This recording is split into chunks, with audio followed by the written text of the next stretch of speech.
l'Union économique et monétaire ouest-africaine. L'UEMOA, 8 pays, un destin commun, un espace économique harmonisé, ouvert et concurrentiel. L'UEMOA, votre guide au cœur de l'Afrique, des grands événements et des grandes mutations sur Africable.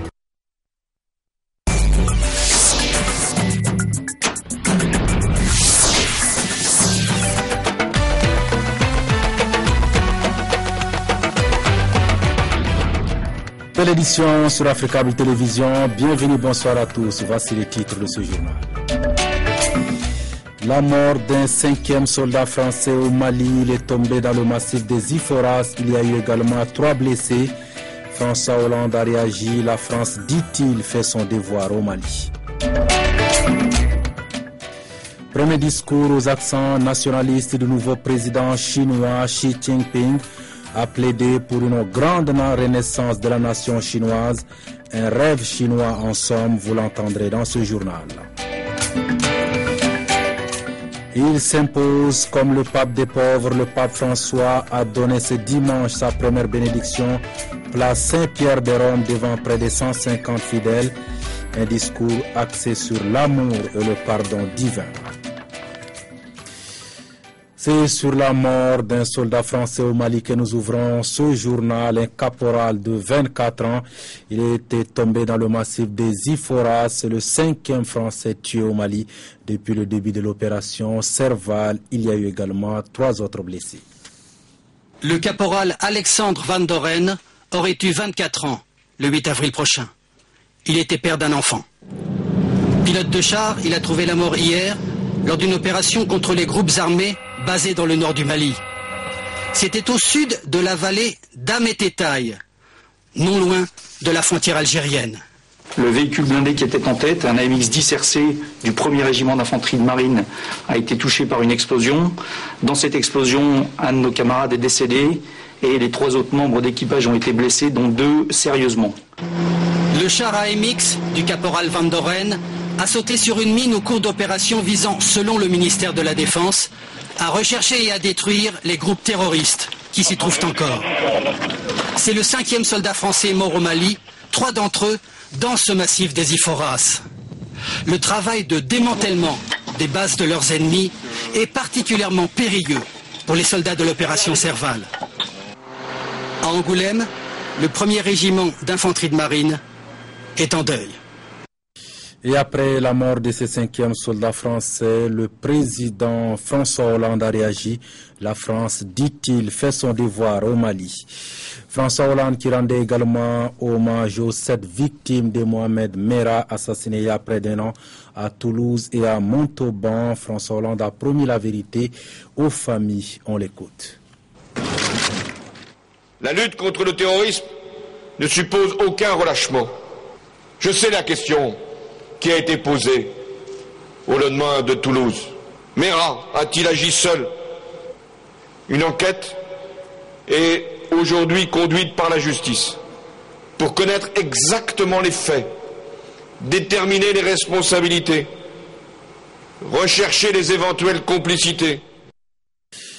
Après sa tournée dans le nord du Mali, la directrice exécutive du programme alimentaire mondial a tenu cet après-midi un point de presse. C'était à l'hôtel Salam de Bamako, après avoir dressé l'état des lieux de la situation alimentaire des réfugiés maliens. Elle a réaffirmé toutefois sa satisfaction quant à l'effort que fournissent les Nations Unies pour résoudre l'épineuse question de la faim en Afrique. Etrine Cousin, que nous écoutons ici au micro de Nadia Piadji et Seydou Niari.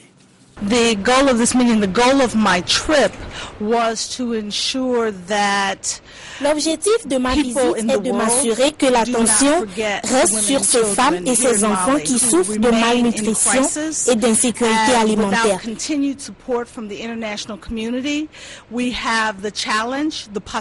Ensuite, m'assurer que la communauté internationale connaisse leurs besoins, qu'elles ne peuvent pas rentrer chez elles maintenant. Cannot go home, that the security of their families is not yet stable, and so we must continue to provide support to those here in Mali. Le PAM évalue de près la situation de sécurité alimentaire au nord du Mali et s'assure surtout que l'assistance alimentaire puisse atteindre la population. Ceci se fait par navire sur le fleuve Niger et parfois par voie terrestre.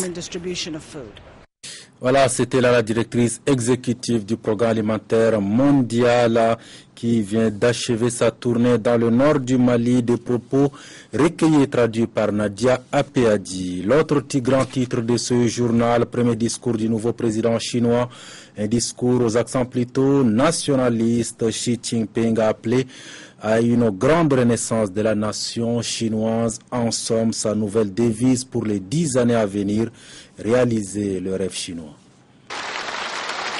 Des applaudissements nourris pour le nouveau président chinois Xi Jinping. Premier discours solennel devant l'Assemblée nationale populaire, le chef d'État en appelle à une grande renaissance de la nation chinoise. Pour réaliser le rêve chinois, il faut promouvoir l'esprit chinois, c'est-à-dire l'esprit national centré autour du patriotisme, de la réforme et de l'innovation. Réaliser le rêve chinois, la nouvelle devise du président qui dirigera la Chine durant 10 ans. Un discours de clôture de la session annuelle du Parlement, suivi de la très attendue conférence de presse du nouveau Premier ministre Li Keqiang. Au menu de sa feuille de route, réduction du train de vie de l'État, de la bureaucratie, mais aussi lutte contre la corruption. Des promesses de réforme, également en matière de justice. Les autorités compétentes travaillent intensément sur la réforme du système de rééducation par le travail. Le projet sera dévoilé avant la fin de l'année. Une première car depuis Mao Tse-tung, les policiers peuvent envoyer dans un camp de travail une personne jusqu'à 4 ans sans procès. Dans son discours, le président a également prôné une armée forte et disciplinée, capable de remporter des combats.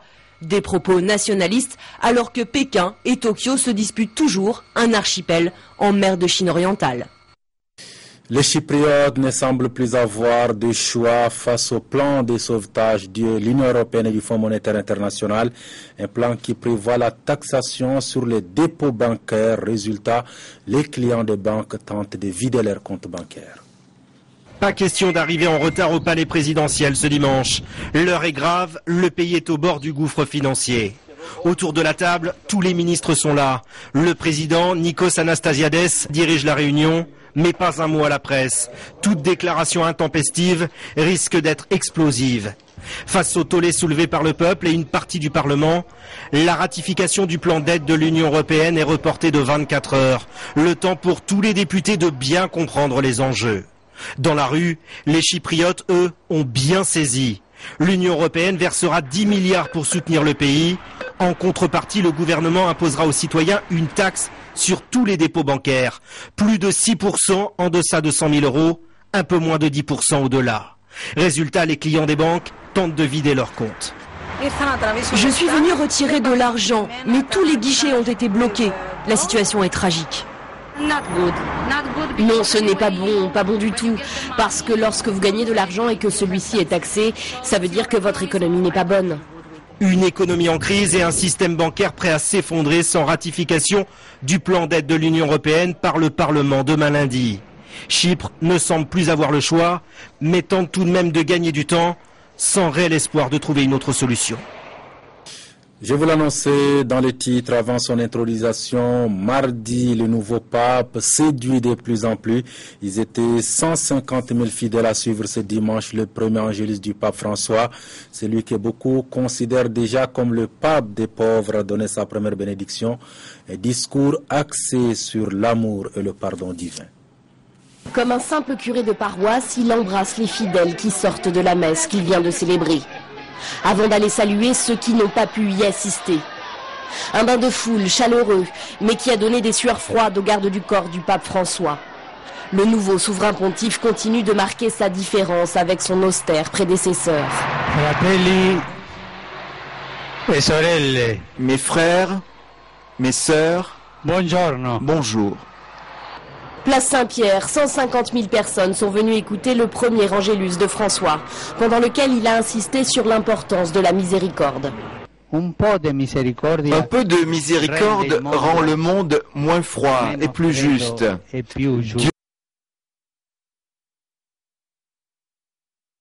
sans jamais nous fatiguer non plus de lui demander pardon. Parmi les fidèles, beaucoup d'Italiens bien sûr, mais aussi nombre d'Argentins venus voir les premiers pas de leurs concitoyens en tant que pape.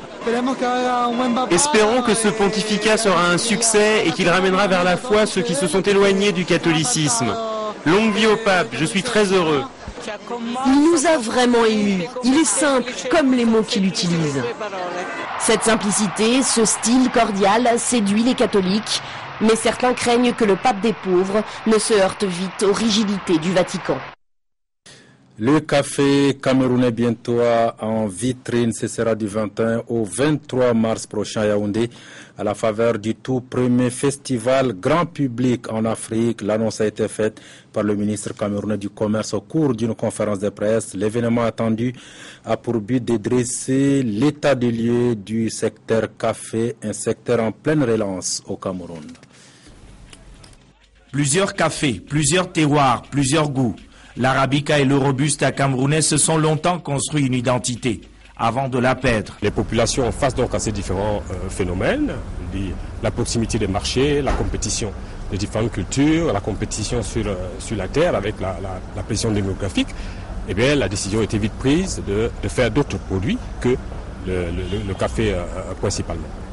Aujourd'hui 6e producteur africain et 20e mondial, le Cameroun veut faire de la relance du secteur café sa tasse de thé. Des programmes ont vu le jour. La production annuelle est remontée à 38 000 tonnes. Mais le café camerounais gagnerait à être mieux connu et plus consommé. Ainsi en a décidé le premier festival grand public du café en Afrique.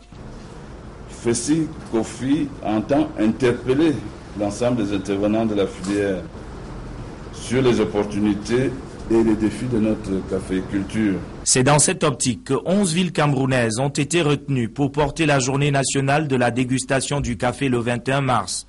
Parmi elles, Konsamba et Bafoussam.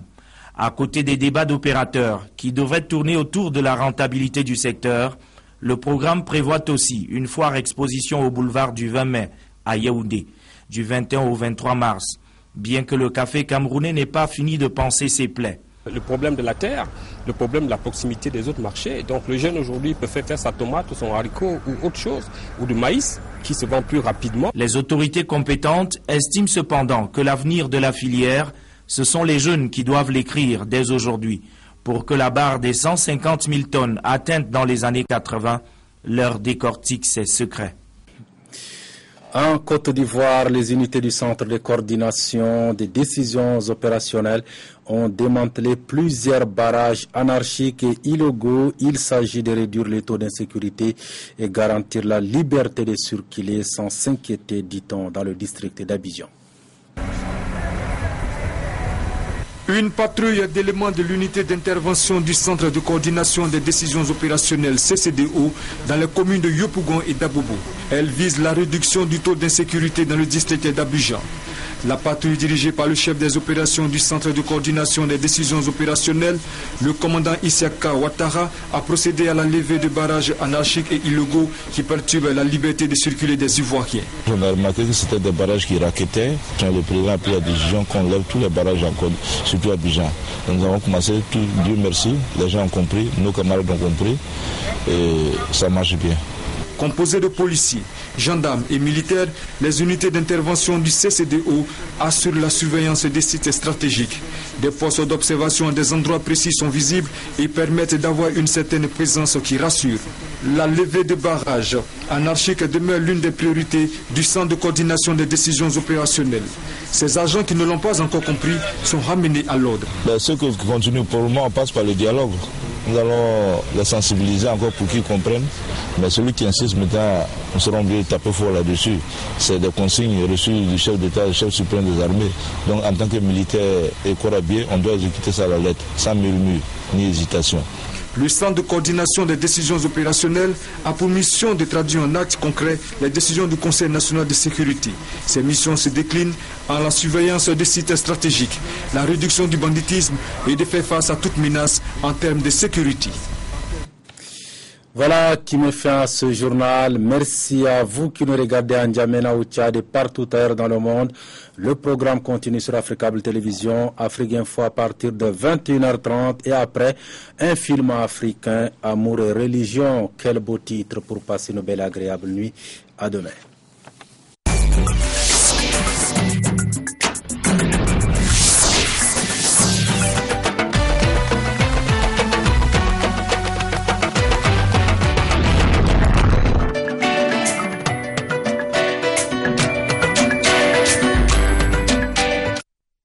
L'UEMOA, l'Union économique et monétaire ouest-africaine.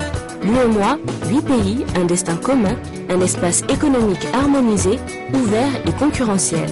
L'UEMOA, votre guide au cœur de l'Afrique, des grands événements et des grandes mutations sur Africable.